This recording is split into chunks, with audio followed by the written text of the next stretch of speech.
and welcome to the second episode in this new season of the Dive into Reiki podcast. 100% Reiki, but this year we're really focusing on how to use our practice as the fuel to stay centered and, if we can, joyful amidst challenging times. Mhm. I'm talking today to Gwen Allison. Thank you so much, Gwen, for saying yes. Oh, you're welcome. Thank you for inviting me. I'm super excited. And for those of you who may not be familiar with Gwen, she lives in the UK and she's the founder of My Spiritual Butterfly, that is a CHNC verified Usui Reiki master teacher trained in both Eastern and Western lineages. Her spiritual path began over 15 years ago. It was sparked by teachings like the law of attractions, the secret, and the work of Dr. Joe Dispenza. But like many of us, her practice deepened through lived experience: a divorce, the loss of loved ones, and a sudden redundancy that asked her to rebuild from the inside out. In 2008, she became a transformational life coach, supporting women over 40 in reconnecting with their purpose and creating lives that feel more aligned and fulfilling. And she began practicing Reiki in 2015 and has since taught all levels, led workshops and retreat, as well as developed a professional Reiki diploma that allows practitioners to work in UK hospitals. At the heart of her work is a simple intention: to make Reiki something natural and accessible, something that belongs in everyday life, not just special spaces. Amazing. Wonderful. The connection Eastern Western Reiki, and obviously making Reiki something of everyday life, of course, resonates deeply, I'm sure, with many people. But I always like to start this interview with your origin story. When was the Mhm. first time that you met Reiki, and what was the environment in which you met Reiki for the first time? Okay, yeah, we're going back a while, but thank you so much for that introduction. It's beautiful, beautifully read. Yeah, the first time I met Reiki, I was actually going through a divorce. So this is probably around 2006, so quite a long time ago. And we've been married for like 15 years, but I was ready to kind of move on because I was discovering things like the law of attraction and I just feel I was growing as a person. But to help me move through the divorce, I decided to try Reiki. I hadn't tried any energy therapy before. I was into things like astrology. I love feng shui and things like that. And I had I guess, a spiritual connection with what I would call the divine, prayer, things like that. But I'd never actually had any energy therapy before, so I didn't know what to expect. And I went along, it was held in my local Buddhist center. And there was a lady, and she had a white coat on. So I thought maybe, okay, she's a doctor, she knows what she's doing. Had no clue about Reiki. And I lay there, and I think she was hands off. Didn't feel too much. I felt a little bit, not too much. And then she charged me, at the time it was £40. And I was like mortified. I was like, but you didn't do anything. I was pretty like stunned by that. I just think people are charging people just for standing there and looking at them. So I had I didn't connect with it very strongly at the time. I wasn't sure what it was kind of meant to be about. And I don't remember her telling me too much. She may have done, but I don't remember her telling me too much. So that was my very first encounter of Reiki. And 40 pounds at that time in the UK is actually it's quite a lot of quite a lot, money. yeah. For those of you in the US, like, oh, 40 bucks. No, 40 pounds, like in 2006, it's money. It's a Yeah. lot. So yeah. And then it wasn't until I mean, just to say, around about that time of my divorce, that's when I trained as a life coach. And then it wasn't until another breakup, which was in 2015, that I started exploring kind of what I could do again to heal really quickly. I had my coaching practice on the side, but I wanted to add something which is a little bit more holistic to it, a bit more spiritual, as well as heal. And that's when I came across Reiki and decided to learn it rather than go through a treatment again, because in my mind, I was convinced she was doing it wrong. So that's when I learned with Torsten Lang. You may have spoken to Yeah, I've Torsten heard Lang of him. already. Yeah, yeah. Yeah, so he was my Reiki master. His classes are quite big, but it was just very profound. I really enjoyed it. I could feel some sensations in my hands, but as people were kind of going around and sharing their experience, I kind of felt a little bit like an imposter because they were talking about wonderful things they were experiencing. They were very, I guess, empathetic people, maybe psychic. And so their stories were really colorful, what they were feeling and sensing. And for me, I was just feeling this great bright light, this kind of light. I could see this white light, which I didn't think was anything, compared to what they were feeling. And I could Oh, feel this sense of love. Yeah, I just didn't think that was anything special. oh, you're making me so happy. I keep telling my students and a lot of people that that big experience doesn't mean that your practice is going to be deep or long or anything. So I'm so No. thankful you're sharing that. I'm sorry for interrupting. It's important, yeah. Yeah. And so I remember being in the break and feeling sorry for myself. This was at the Reiki one and thinking, I don't know if I can do this. If I can't do it properly and give people a good service, then, do I really want to be doing this? And but I enjoyed it. So there was a kind of sadness about thinking that I was never going to do the Reiki 2. And Torsten's mom, who was helping him teach at the time, she's a little German lady. She came up to me, she looked me in the eye, and she said, you have the brightest light than anyone else in the room. And I was like, really? Oh, So, but yeah, Natalie, if she hadn't have said that to me, then I would not be sitting here today. I would not have carried on my journey knowing me, oh, I was ready to kind of, no, this isn't for me. It's nice, but it isn't for me. But because she said that to me, whether I don't know what she saw, rightly or wrongly, but she was guided to say something. And because of that, I did my Reiki 2, loved it, felt a change in me. I was becoming a lot calmer. It was healing my relationship with my daughter and just giving me a space to self-regulate. And, a couple of years after that, 2018, I think 2017, I did my Reiki master and then started teaching in 2018. So, yeah, that was kind of the first and the last. That's how I got into Reiki. oh, that's a beautiful story, and I'm so grateful you shared it. And you said Yeah. something also I love. It I was learning how to self-regulate.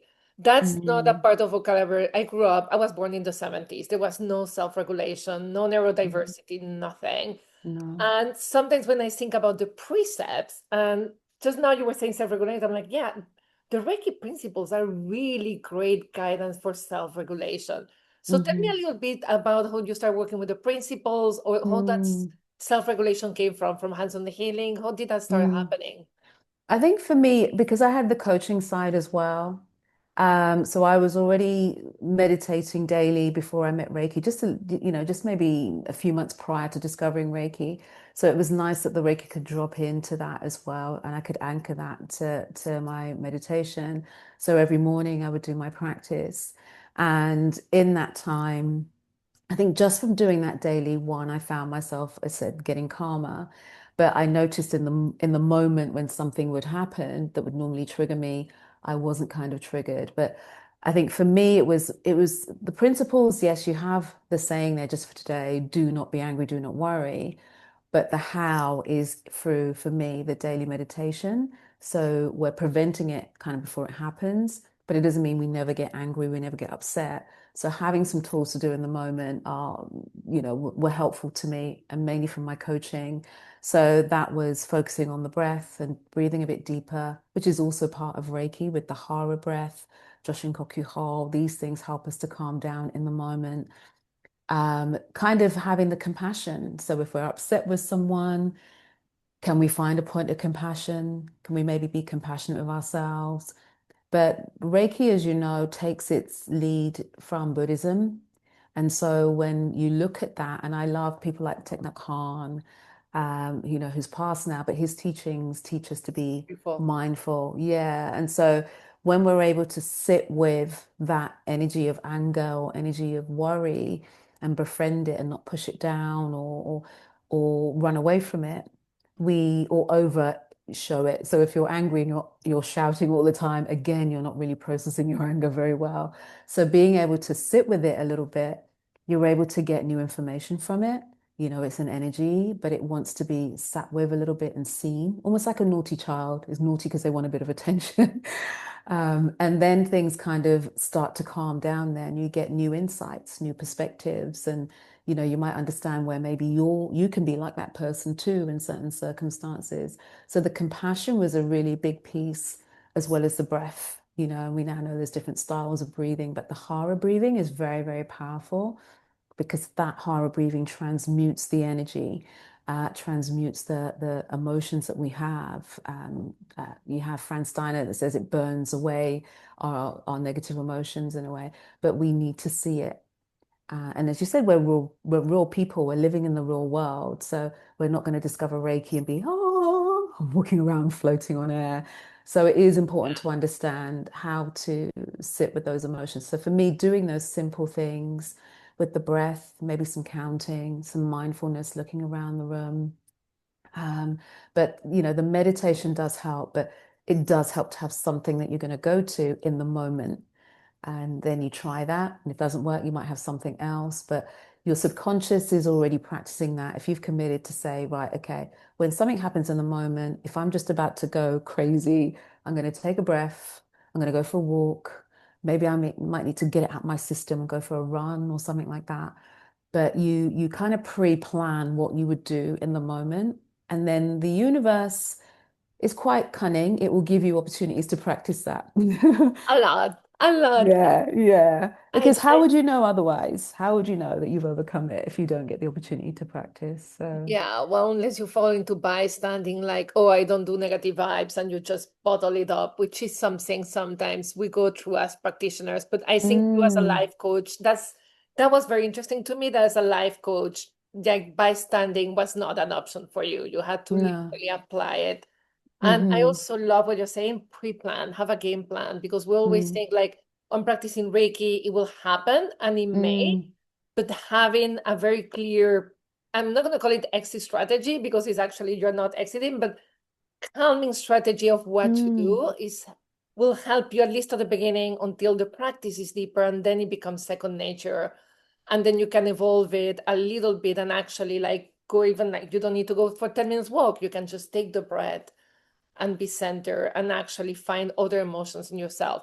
I also love what you said, naughty child, because I think we're scared of our own anger, hmm. and then we start justifying us because like we don't want to be that angry person, so we start creating a whole mental of like it's justified or righteous anger. And I'm finding I love righteous anger myself. I'm a little addicted to it. And like taking that away, that whole, you don't need to justify, you just need to sit with it. And it's such a life-changing shift. Tell me, I don't know if you ever have, but a lot of people lately have righteous Mm. anger, right? With what's happening in the world. So any Yeah. tips are welcome, and I'll steal some myself. Yes. I think that the thing is when we do sit with the anger, we may still the important thing is to take the charge away. It's the charge that causes problems. It's the charge that kills people. It's the charge that, causes violence in the world. We feel angry, so it's not a wrong emotion to feel, but it's understanding that it isn't a primary emotion. It's a secondary emotion. The primary emotion can be in this moment, I don't feel respected, I don't feel safe, which is definitely how a lot of people are feeling in the world today. I don't feel loved or seen or heard. And so when we kind of sit with that emotion, we can then pinpoint what's really going on.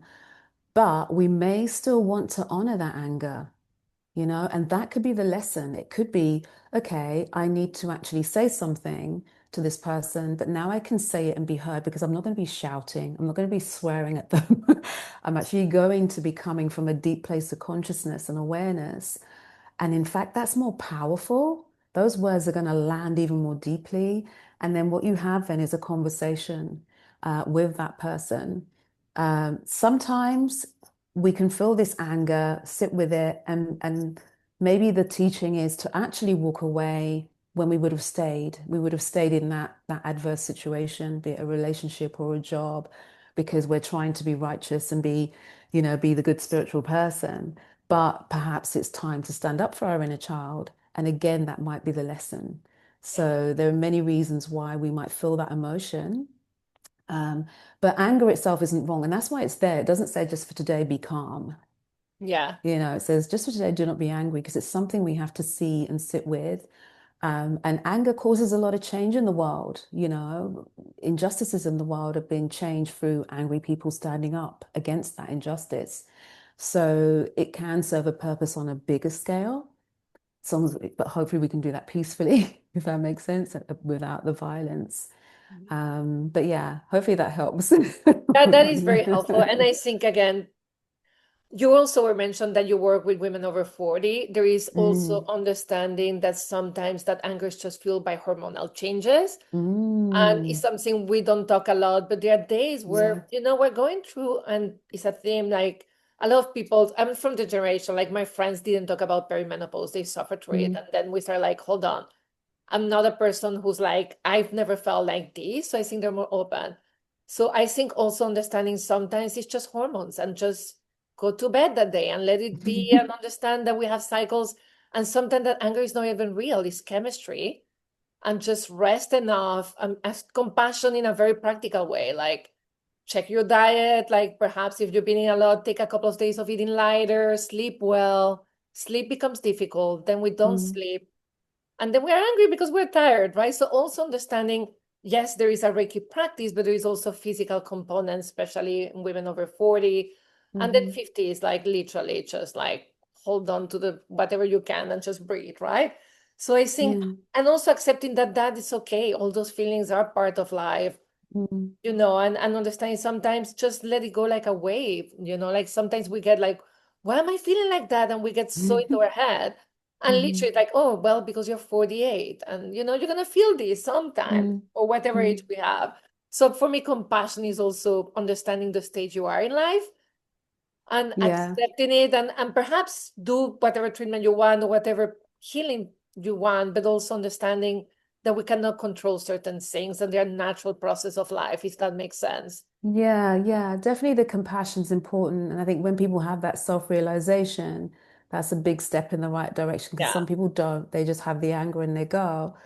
But I have found, particularly for me as well, and some of my students who have suffered really quite severely with the menopause, sleepless nights. One of my students had the sleepless nights. She had the anger and irritation. And with her daily Reiki, she does her Reiki twice a day. She said it's completely transformed her. Her husband is really happy.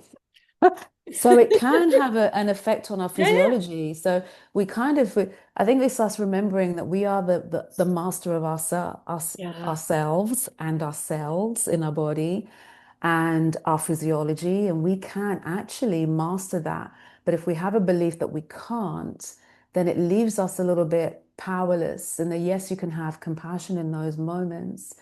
But I've seen many instances where women who are going through menopause and they come to learn Reiki, and then another student of mine who also managed to manage her menopause, her doctor said, "What have you been doing? I can't believe it now. You need to come Yeah. in and talk to my other women."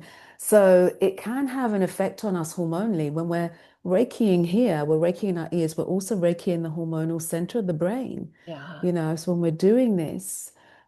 This is really starting to send different signals when we're Reiki in our sacral, Reiki in our uterus. And normally we give that part of our body quite a bad time. Heavy periods, Yeah. fibroids, all of these It helps things. so much, right? Yeah. Yeah. So this is when we're doing this daily, we're bringing some love to our body. And I mean, that was my experience. I'm still kind of maybe going for the menopause. I don't know, but I've not had any of the symptoms that my friends have. And I've seen students who have also gone through it.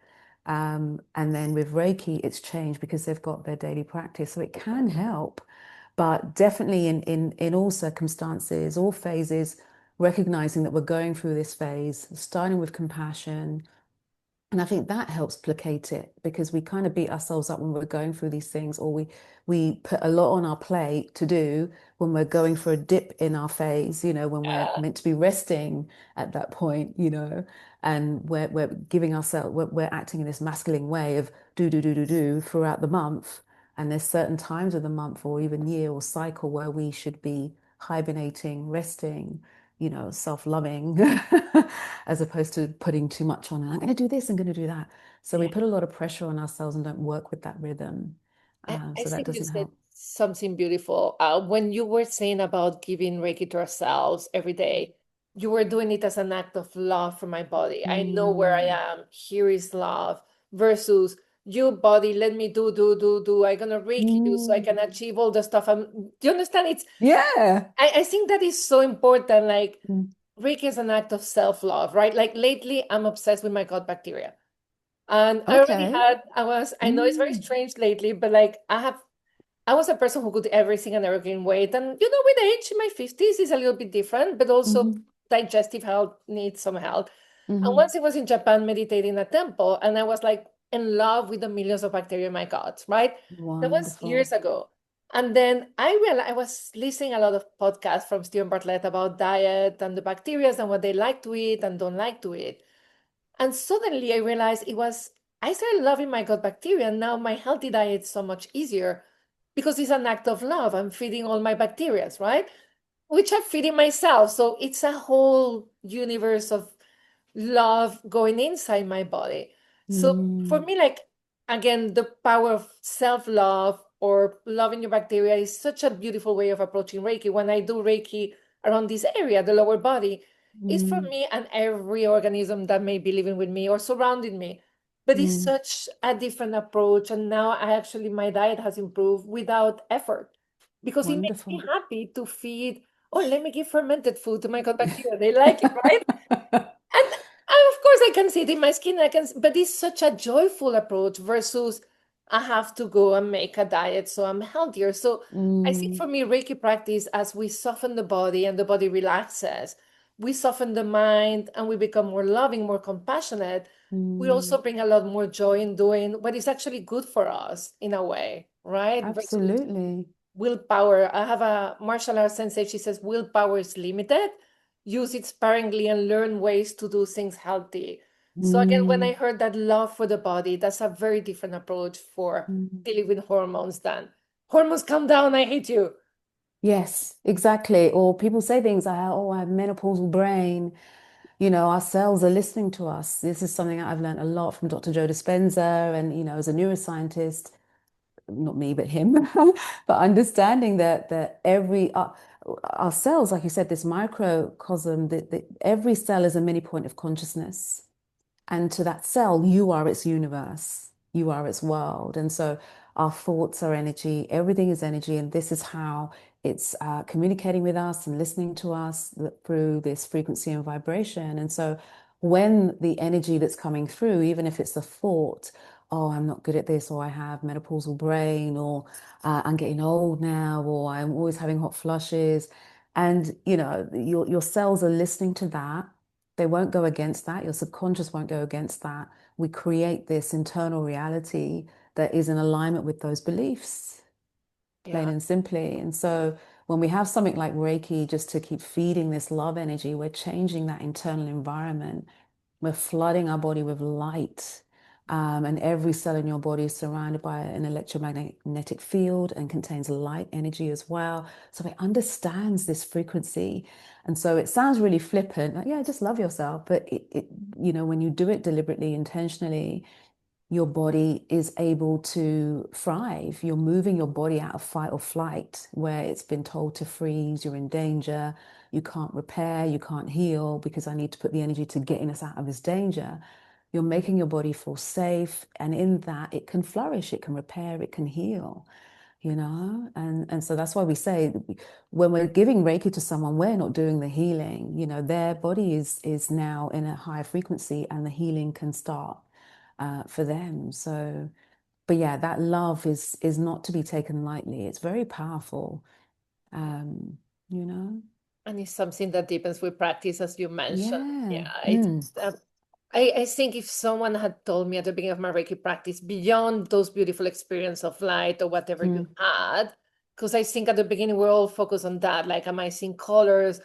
Am I seeing past lives or whatever we want? Mm. And then as you deepen your practice, you tap into and self-love, love, whatever you want to call it, but something very a soft heart, I call it sometimes, like Mm. something very beautiful, that very luminous, that has no description, or we can call it Mm. true essence or whatever you want, but that is worth 1,000 times more than any colors you may see. Yeah, Yeah. yeah. And And I think, like you said, you mentioned that we are often trying to be like, our true selves, and what does that mean? And I think that's what it is. It's to be able to be in this world, on this planet, as our most authentic self. And for me, it is, yes, sometimes you get angry, but you know how to move that. You know it's temporary. You sit with that. You're going to have up days and down days. You're in this world. And it is about having that compassion for yourself and others, including the fact that now and again you're gonna get angry. You know, that's all part of it. Yeah. And so yeah, when we have that, when we move the focus away from I want to see lights to okay, I'm actually feeling really good in my body. I feel elevated, and that's kind of what I want more of. And that's radiating out. That's affecting my family, my friends. Everyone is seeing and feeling the change in me. And that's how we impact the world for doing our self-work. You know, the colors are nice, but we need that validation really? We know it's working when we see colors or whatever.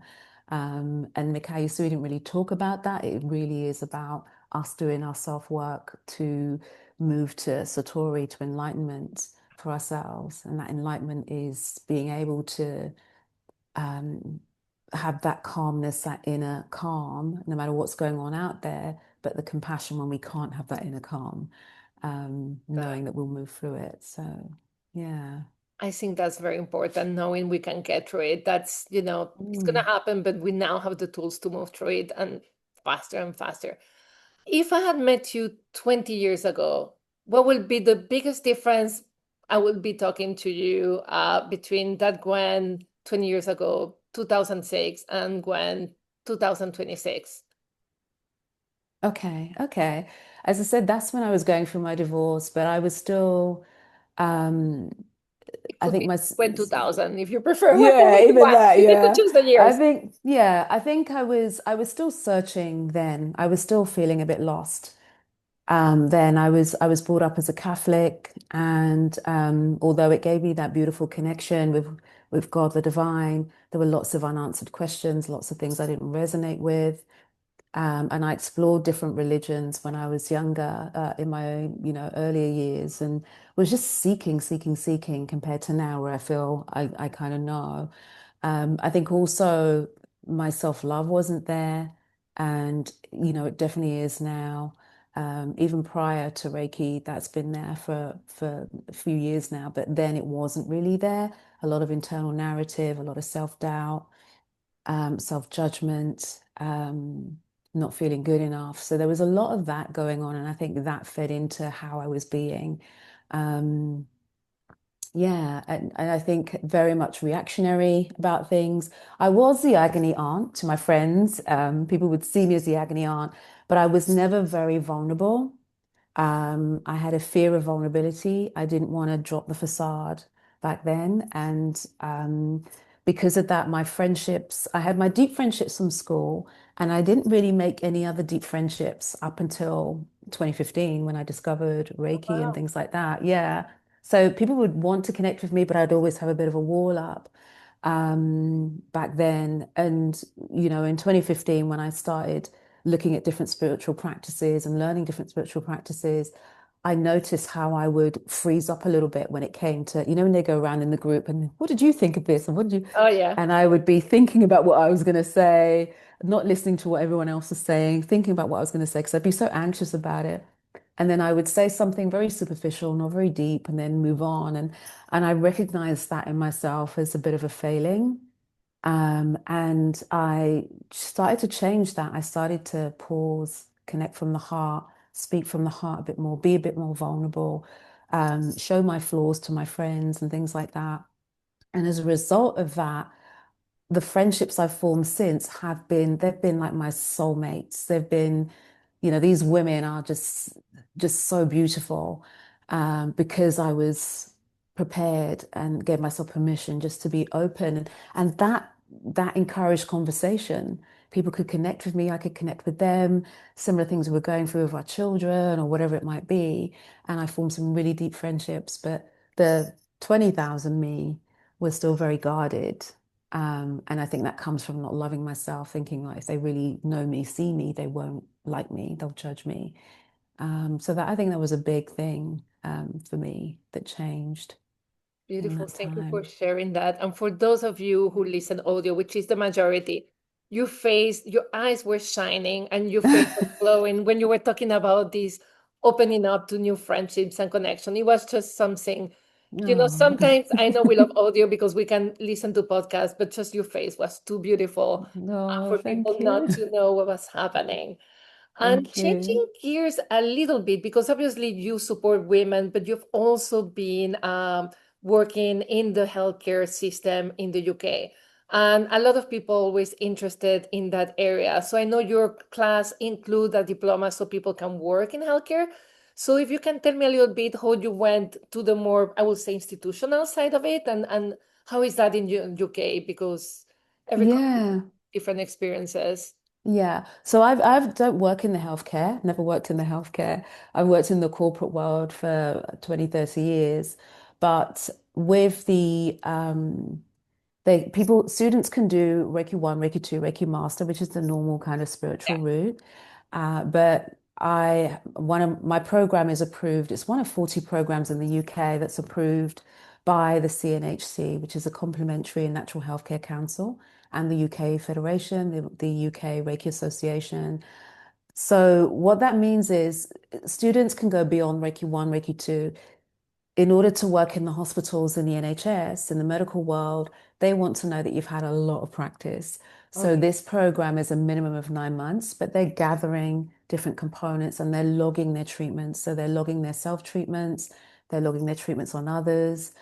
They have to do some Reiki workshops that I run, attend a certain number of Reiki shares, and answer a questionnaire about the code of ethics and Reiki and things like that, and be assessed. So I have to observe them giving a treatment and what they say before, during, and after. Kind of take note of that.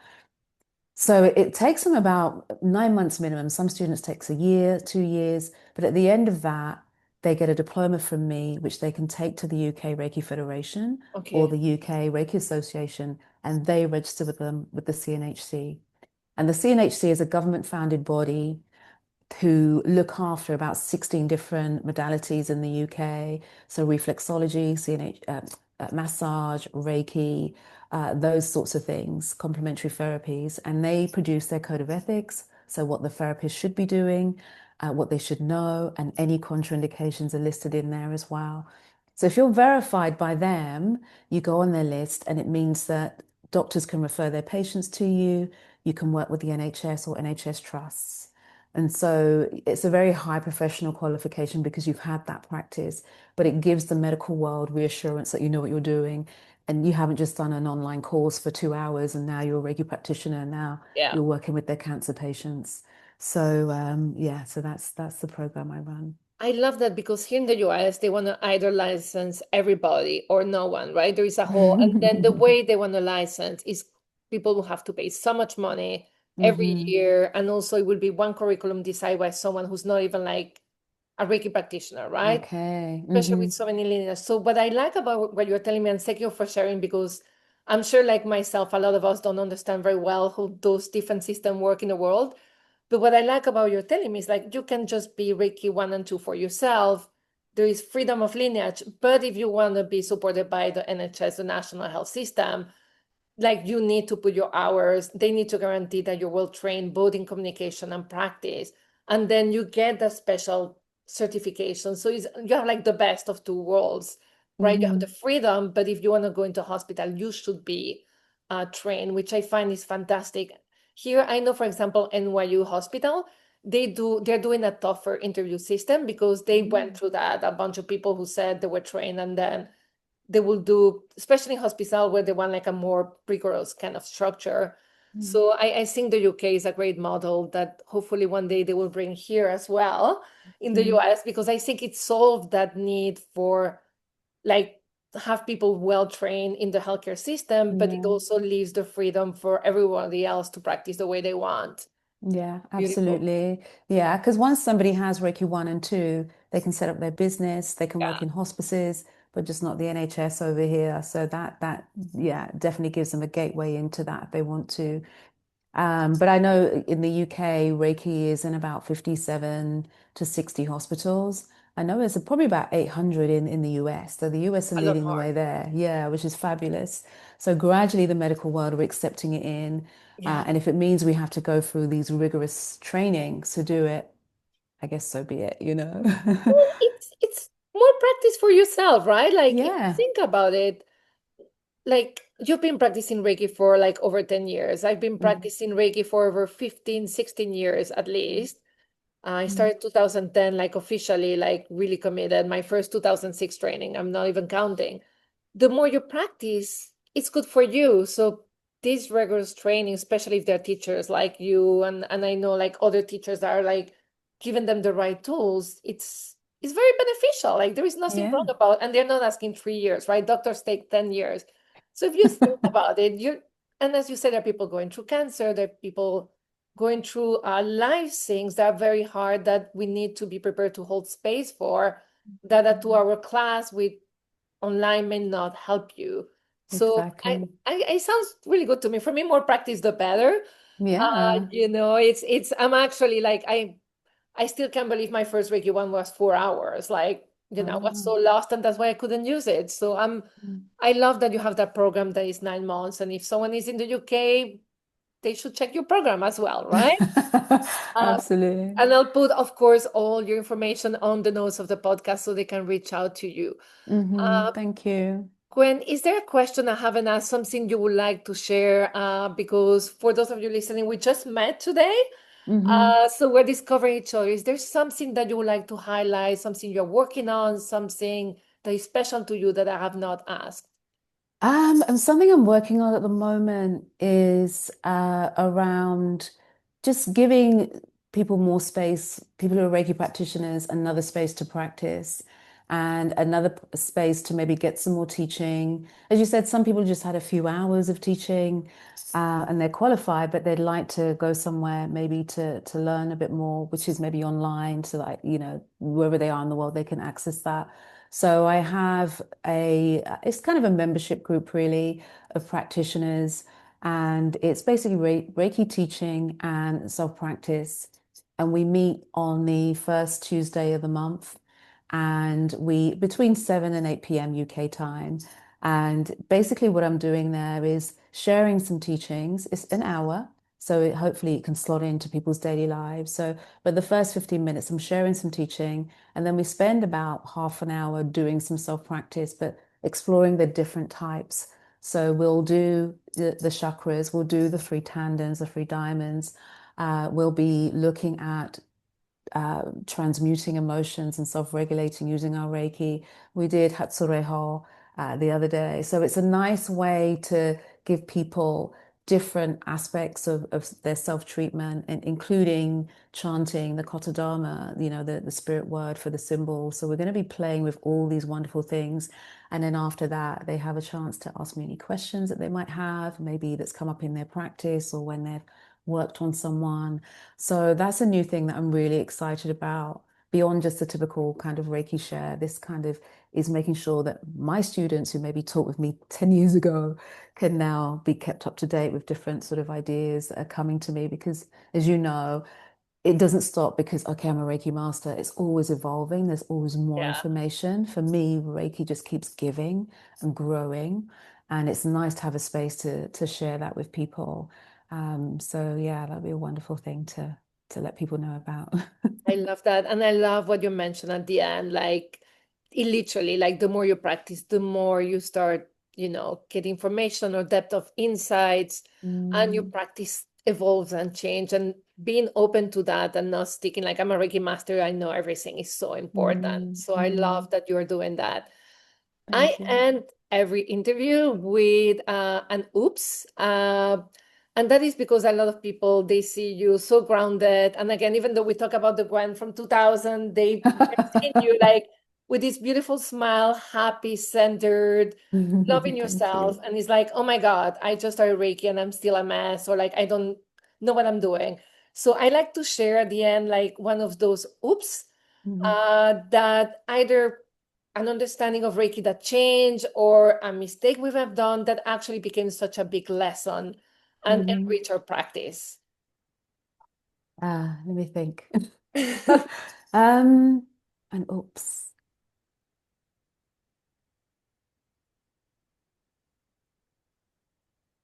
Oh, um, I think I think more in terms, maybe in terms of the teaching. So I think in the beginning when I was teaching, particularly the Reiki Master, which I run as a retreat, I was feeling that I had to be involved in everything that was going on. And, people have their little conversations. I had to be involved in all of that. And I think what I learned quite early on after that was that there's a lot, even with the Reiki 1 and 2, there's a lot of healing that takes place in the conversations outside the classroom. I don't have to be a part of that because they are sharing their life experience over the coffee or their lunch break or whatever, and they're bonding and forming community. We know how spirituality can be quite a lonely path, right? Sometimes. And so the classroom situation, the Reiki situation, when we're learning Reiki, it's an opportunity for those bonds to form, those connections to form. I don't have to be in that or directing that or being a part of that or want to be seen as one of the.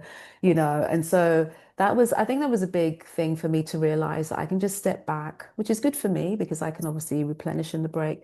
But it is just wonderful to see these connections form and then they stay in touch and they stay on WhatsApp and then oh, when are you going to do the Reiki 2? And they suddenly have this support system that wasn't there. They suddenly have people that understand them and they don't feel so freakish or weird or woo-woo anymore. So I guess it's to anyone who's a Reiki teacher out there, just to understand those spaces are important to kind of let your students be and bond, and you don't have to be in that. But that's also a lovely benefit of teaching that we get to form these beautiful little communities that don't have to revolve around you. Love That's that. okay. That is such a great piece of advice, right? Like, yeah, I thank you for sharing that. That's You're wonderful. welcome. And also very original. Oops, that's one in Yes. many, many You caught me on the interviews. hop. Yeah, no, it's great, but it's great because like every teacher shares something very different, and I think it's Hmm. so helpful for those of us practicing out there. Gwen, thank you so, so much. I Oh, will you're put in all welcome. your information again on the notes. It was a pleasure to meet you. I'm sure people also enjoy very much meeting you. Also with that beautiful voice, very posed. So I'm like a Oh. sucker for beautiful voices. So thank you so much. Oh, thank you so much for inviting me and reaching out. I've really enjoyed our conversation. So, yeah, I hope your community enjoy it as well. But yeah, thank you so much. It's been wonderful. Thank Thank you. you.